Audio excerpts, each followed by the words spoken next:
انتہائی اندوہناک صورتحال اور کربناک صورتحال سے گزر رہے ہیں کہ دو برادر اسلامی ملک افغانستان اور پاکستان آپس میں لڑ رہے ہیں۔ کچھ حالات کافی عرصے سے اس طرح کے تھے، رونما ہوئے تھے۔ یقیناً افغانستان کی فتح میں روس کے ساتھ ہو، امریکہ کے ساتھ ہو، دنیا کے ساتھ ہو، نیٹو کے ساتھ ہو، ان سب میں پاکستان کا ایک نمایاں کردار ہے، جس میں پاکستان نے برادری اور اخوت کے سارے تقاضے پورے کیے اور افغان بھائیوں کے ساتھ قدم سے قدم ملا کر، کندھے سے کندھا ملا کر ساتھ دیا۔ اگر میں یہ کہوں تو مبالغہ نہیں ہوگا کہ اگر پاکستان ساتھ نہ ہوتا تو افغانستان یقیناً اپنے ہدف کو نہیں پہنچتا۔ دوسری طرف لاکھوں مہاجرین جو افغانستان سے پاکستان آئے، پاکستان ان کے لیے دوسرا گھر ثابت ہوا اور اہل پاکستان نے ان کو اپنے گلے سے لگایا، اخوت اور برادری کا سب سے بہترین نظارہ پیش کیا۔ مہاجرین اور انصار نے جس طرح محبت کا نمونے پیش کیے تھے، یقیناً اسی طرح کے نمونے پاکستان والوں نے افغانستان والوں کے لیے پیش کیے۔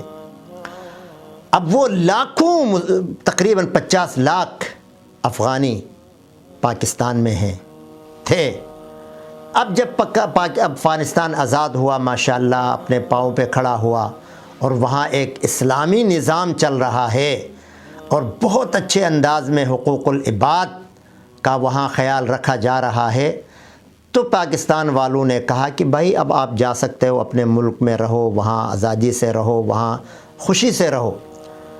تو بہت سے لوگوں نے تو پاکستانی پاسپورٹ بنائے تھے، وہ نہیں گئے، اور بہت سے جن کے پاس نہیں تھے ان کو جانا پڑا۔ ظاہر ہے اب ان کو اب میزبان جو کہے وہ تو کرنا پڑے گا۔ دوسری طرف ان افغانیوں کے نام سے پاکستان کے اندر بہت سے دہشت گردی کے واقعات رونما ہوئے۔ یقیناً افغانی ایسے نہیں ہیں، اور ظاہر ہے ہر ملک میں، ہر پارٹی میں، ہر علاقے میں اچھے لوگ بھی ہوتے ہیں، برے بھی ہوتے ہیں۔ تو افغانیوں کے بیس میں کچھ بدخواہ افغانی جو کہ پاکستان کے ہمنوا نہیں تھے، مداح نہیں تھے، چاہنے والے نہیں تھے، انڈیا کے کہنے پر، کسی اور دشمن کے کہنے پر انہوں نے پاکستان کے اندر تخریب کاری کی، جگہ جگہ بم بلاسٹ کیے، جگہ جگہ حملے کیے، چوریاں کی، مختلف قسم کے واقعات میں یہ لوگ پکڑے گئے۔ تو اب اس کی وجہ سے وہ سارے بیچارے افغانی بدنام ہوئے جو امن سے رہ رہے تھے، جو اپنا ٹائم گزار رہے تھے، جنہوں نے اپنی زمینیں خریدیں تھیں، جائیدادیں خریدی ہوئی تھیں، بڑے بڑے کاروبار کر رہے تھے۔ اب ان جیسے لوگوں کی وجہ سے بیچارے وہ بھی نظر میں آ گئے اور ان کو بھی جانا پڑا۔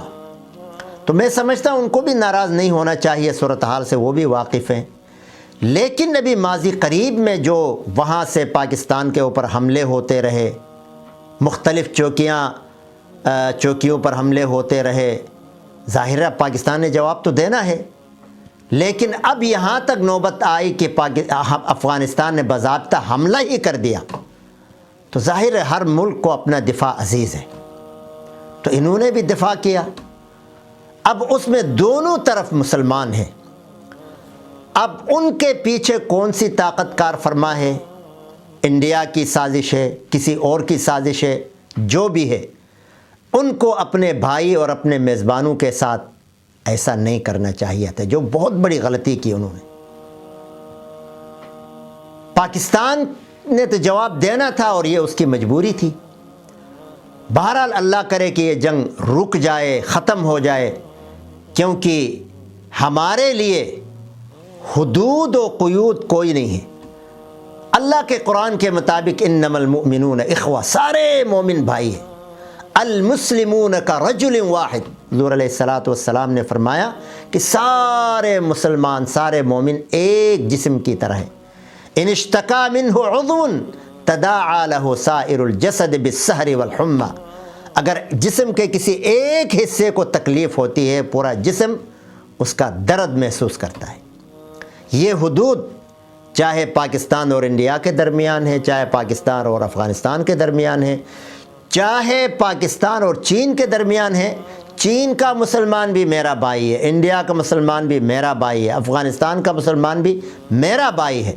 ہر ملک ملک ماست، ملک خدائے ماست۔ ایک ہوں مسلم حرم کی پاسبانی کے لیے، نیل کے ساحل سے لے کر تا بخاک کاشغر۔ نیل کہاں اور کاشغر کہاں؟ مسلمان جو کلمہ توحید کے ساتھ جڑے ہوئے ہیں، وہ چاہے مشرق میں ہو، مغرب میں ہو، شمال میں ہو، جنوب میں ہو، دنیا کے کسی کونے میں بھی ہوں، سارے آپس میں بھائی ہیں۔ اور پھر حرمت دم مسلم، ایک مسلمان کے خون کی حرمت جو ہے وہ سب کے لیے یکساں ہے۔ ان کو بھی مارنے کے لیے وہی قوانین ہیں، ان کو بھی یہی قوانین سامنے ہیں۔ خالی زمینی حدود ہمارے لیے کوئی معنی نہیں رکھتے، لیکن چونکہ ملکی حدود کا تو خیال رکھا جاتا ہے، اس لیے جو کچھ ہوا بہت برا ہوا، بہت غلط ہوا۔ جس نے بھی ابتدا کی، پہل کی، اس نے غلط کیا، اس نے ناجائز کام کیا۔ جس نے بھی کسی کے کہنے پر کیا، اس نے بھی انتہائی غلط کام کیا، کیونکہ مرد تو دونوں طرف مسلمان رہے ہیں۔ وہ بھی بڑا افسوسناک اور انتہائی عجیب مرحلہ تھا۔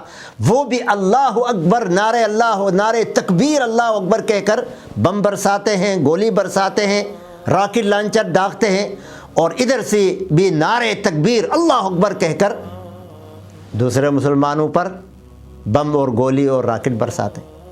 یار وہ کیا منظر ہے، کیا منظر ہوگا، انتہائی کربناک۔ اس لیے اللہ تبارک و تعالی آئندہ اس طرح کے مواقع سامنے نہ ہی لائے۔ دشمن خوش ہوئے، انڈیا بڑا خوش ہوا، دوسرے دشمنان خوش ہوئے کہ یہ دونوں برادر اسلامی ملک آپس میں لڑ رہے ہیں، دست و گریباں ہیں۔ یہ آیت سامنے رکھنی چاہیے، وَلَا تَنَازَعُوا فَتَفْشَلُوا وَتَذْهَبَ رِيحُكُمْ وَاصْبِرُوا۔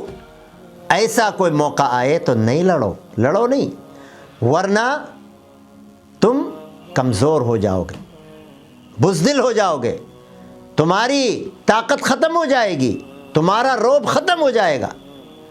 صبر کرو، صبر سے کام لو۔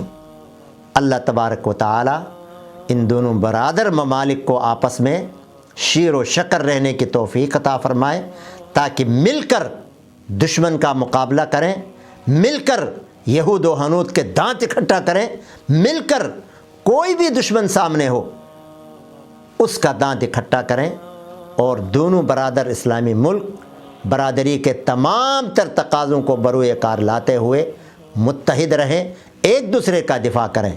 اللہ تعالیٰ عمل کی توفیق عطا فرمائے۔